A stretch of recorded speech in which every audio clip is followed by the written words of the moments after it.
Ingat tuan-tuan, kalau ada di antara kita yang sedang kecewa, sedih, sedang sakit ni, tuan-tuan, bertahanlah.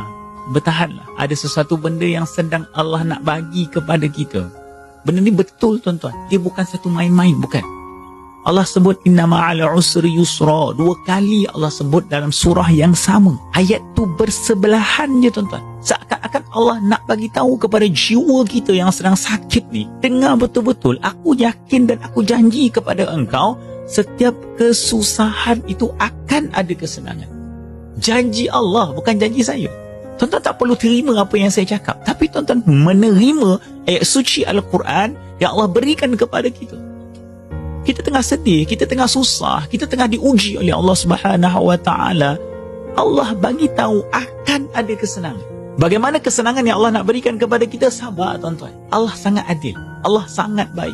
Dan balasan Allah apabila Allah berikan kepada kita tuan-tuan kesenangan tersebut, percayalah ketika itu tuan-tuan akan cakap, Alhamdulillah ya Allah, inilah jawapan yang aku nantikan daripada engkau.